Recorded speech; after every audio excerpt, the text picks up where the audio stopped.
Je suis Serge Lehmann, j'ai 45 ans.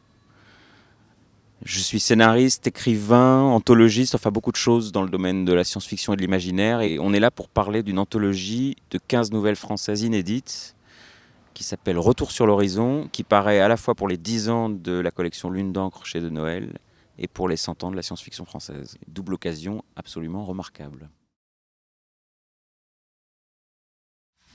État des lieux, je ne sais pas, parce que beaucoup d'auteurs qui comptent, beaucoup d'auteurs qui font l'actualité ne sont pas au sommaire. Pour des raisons très diverses.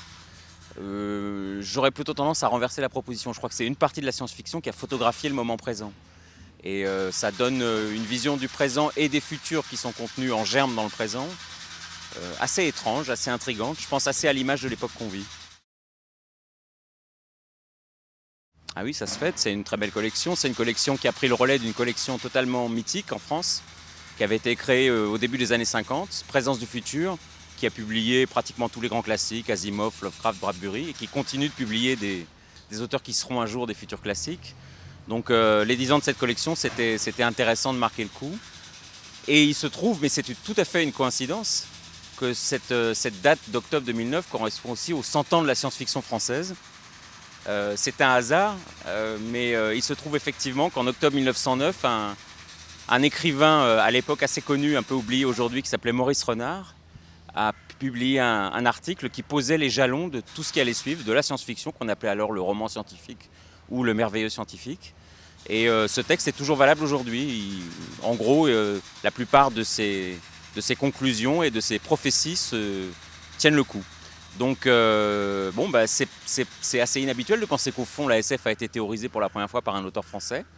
Ça correspond d'ailleurs à ce qui se passait à l'époque. Il y avait une science-fiction française assez puissante et assez bien en cours du point de vue littéraire. Et ça nous a intéressé de souligner la simultanéité des deux anniversaires.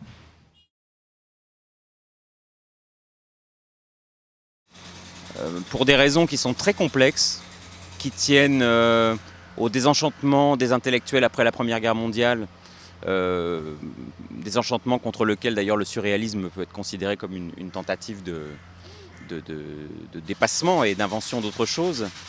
Le doute généralisé par rapport à la science, par rapport au progrès, un anti-américanisme qui a parcouru pratiquement tout le XXe siècle, et puis aussi, au fond, une méfiance à l'égard de toutes les formes littéraires qui ne jouaient pas le jeu de la notoriété typiquement française, des salons, de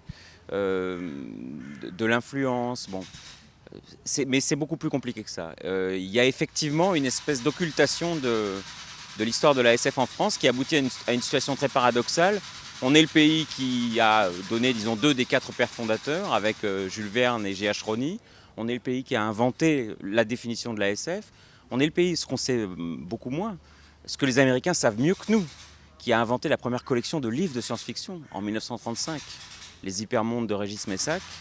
On est le pays qui a pratiquement sauvé Philippe K. Dick de la misère pendant qu'aux États-Unis il n'était pas reconnu. Enfin bon, Philippe K. Dick, c'est notre Woody Allen à nous dans le domaine de la science-fiction. On est le pays qui a découvert et fait connaître Lovecraft à une époque où les Américains n'en entendaient pas du tout parler. Bref, on a un certain nombre de titres de gloire à notre actif. On est le pays qui a changé l'horizon graphique de la science-fiction avec l'aventure Métal Hurlant, dont on sent encore aujourd'hui le poids dans pratiquement la moitié des images qui circulent dans le monde sur ce sujet. Et ben, ce pays-là, curieusement, considère que la SF est une invention américaine de 1950 et qu'on n'est pas doué pour en faire.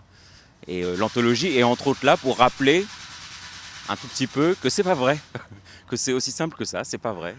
Il y a une très grande tradition de la SF en France, un très vague comptage dit qu'en gros, depuis Jules Verne, il y a eu quelque chose comme 15 000 œuvres. Bon, 15 000 œuvres sur un siècle, c'est pas rien. Et l'Anto est là pour poser 15 œuvres supplémentaires. Oui, aujourd'hui, c'est devenu une sensibilité. Il y a toujours le genre SF avec des collections ultra spécialisées qui continuent d'explorer des hypothèses classiques, le voyage dans l'espace, enfin bon, peu importe, je les cite pas, tout le monde les connaît. Mais ce qui me paraît caractéristique de la situation d'aujourd'hui, c'est que les écrivains qui sont maintenant dans la force de l'âge, qui ont entre, mettons, 30 et 60 ans, ils ont tous lu de la SF à un moment, et quand ils n'ont pas trop d'inhibition, ils y prennent ce dont ils ont besoin, et ça me paraît être la meilleure chose à faire, le meilleur hommage à lui rendre. Il y a là un gain, une marge de manœuvre, une liberté supplémentaire, il n'y a aucune raison de s'en priver. Oui, je crois qu'on est arrivé à ce moment-là de l'histoire. On est arrivé au moment où le fait qu'une œuvre soit une œuvre de science-fiction ne pose plus de problème pour accéder à la reconnaissance littéraire. Je pense que ça tient aussi au fait que pendant ce court XXe siècle où la SF a eu un problème d'existence même dans le champ des valeurs littéraires, ceux qui se sont battus pour elle, ceux qui se sont battus pour qu'elle soit reconnue comme une source littéraire à part entière, se sont toujours battus pour cette littérature collectivement. C'est-à-dire, il faut tout prendre. Voilà.